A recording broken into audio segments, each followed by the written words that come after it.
एक बार एक राजा होता है और वो राजा एक निर्णय लेता है कि अब वो अपना सारा राजपाट छोड़कर, अपना सब कुछ छोड़कर संन्यास ले लेगा।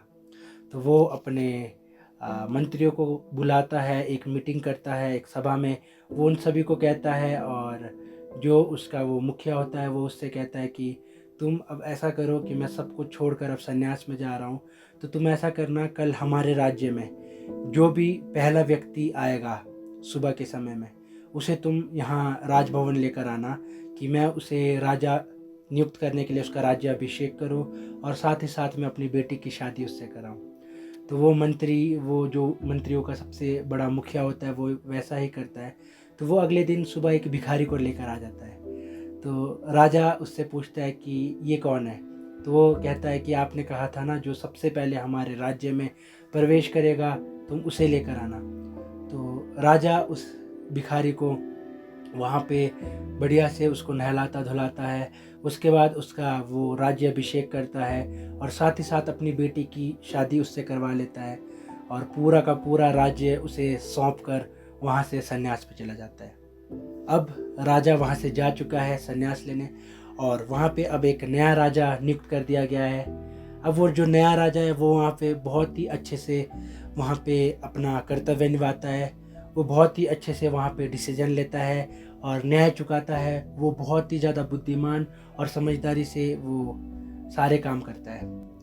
तो एक समय बाद ऐसा होता है कि जो वहाँ का मुख्य मंत्री होता है वो उस राजा पर नज़र रखना शुरू कर देता है।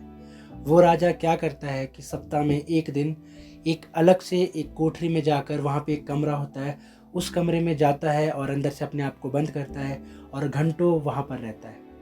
तो ये सब एक मंत्री देख लेता है, और वो मंत्री सोचता है कि इस कोठरी में जो ये एक छोटा सा कमरा है, आखिर इस कमरे में ऐसा क्या है जो कि राजा यहाँ पे जाता है। तो वो राजा को नोटिस करता है। राजा हर सप्ताह में एक दिन वहाँ पे ज़रूर जाता है, अंदर से बंद करता है खुद को और वहाँ पे घंटों बिताता है। तो अब उस मंत्री के मन में एक प्रश्न आता है कि ये जो नया राजा है, ये उस कोठरी में एक कमरा है वहाँ पे क्यों जाता है? वहाँ पे ऐसा क्या है? अब जितने भी जो डॉक्यूमेंट्स है, जो भी वहाँ के नक्शे, जितने भी डॉक्यूमेंट्स हैं वो सारे मेरे हाथों में हैं, और जितने भी खजाने हैं, जितने भी सोना चांदी है वो खजांची के पास है, और जो जितने भी युद्ध सामग्री के जो हथियार है वो सारे के सारे जो हमारा रक्षा मंत्री है उसके हाथों में उसकी जिम्मेदारी है। लेकिन ये ऐसा कौन सा कमरा है, इसमें ऐसा क्या है जो कि राजा बार बार यहाँ पे जाता है और अपने आप को अंदर से बंद कर लेता है?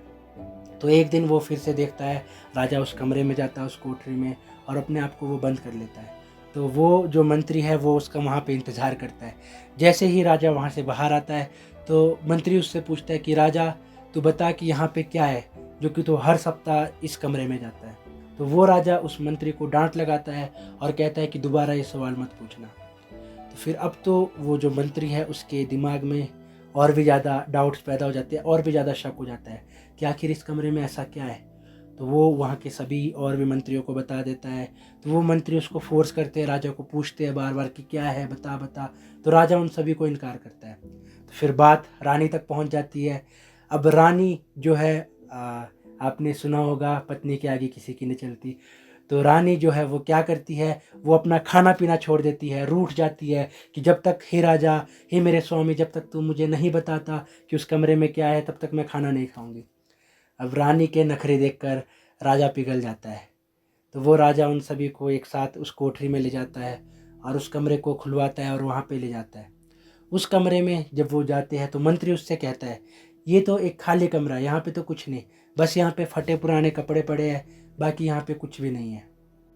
तो मेरे प्रियो, राजा एक बात उससे कहता है कि ये जो कपड़े हैं ये मेरे कपड़े हैं। जब मैं भिखारी था तब मैं ये फटे हुए कपड़े पहनता था। आज मैं एक बहुत बड़ा राजा हूँ, मेरे पास सब कुछ है, लेकिन जब भी मेरे अंदर घमंड आता है तो मैं इस कमरे में आकर देखता हूँ और मैं सोचता हूँ कि मैं पहले क्या था और आज परमेश्वर ने मुझे क्या बनाया। मेरे प्रियो, आप एक चीज़ याद रखिए कि परमेश्वर को वो लोग बिल्कुल भी नहीं पसंद जो घमंड करते हैं। यदि आज आपके पास बहुत बड़ा बैंक बैलेंस है, आपके पास बहुत बड़ा घर है, बहुत सी कारें हैं, मेरे प्रियो कभी भी ये ना सोचिए कि ये आपकी खुद की मेहनत से है। हाँ, ऑफ कोर्स आपने मेहनत की है, लेकिन वो सब प्रभु की आशीष से है। मेरे प्रियो, कभी भी घमंड ना करे। मैं एक वचन आपके सामने पढ़ना चाहता हूँ, यिर्मयाह अध्याय 9 उसका 23 से आगे। यहोवा यूँ कहता है, बुद्धिमान अपनी बुद्धि पर घमंड ना करे, ना वीर अपनी वीरता पर, ना धनी अपने धन पर घमंड करे, परंतु जो घमंड करे वो इस बात पर घमंड करे कि वो मुझे जानता और समझता है कि मैं ही वो यहोवा हूँ जो पृथ्वी पर करुणा, न्याय और धर्म के काम करता है, क्योंकि मैं इन्हीं बातों से प्रसन्न रहता हूँ। मेरे प्रियो, आज आपके पास जो कुछ भी है वो सब केवल और केवल परमेश्वर की आशीष है। आप उस परमेश्वर को धन्यवाद करें। आप घमंड केवल इस बात का करें कि आप उस परमेश्वर को जानते हैं, क्योंकि वो आपका पिता है। लेकिन यदि आप ये सोचते हैं कि मेरे पास आज जो कुछ भी है, मेरे पास अगर इतना सारा पैसा, इतनी सारी बुद्धि, इतनी सारी ताकत है, तो वो आपके खुद के दम पे नहीं है। मेरे प्रियो, वो सब कुछ यहोवा ही की ओर से है। प्रभु आपको इन वचनों पर आशीष दे।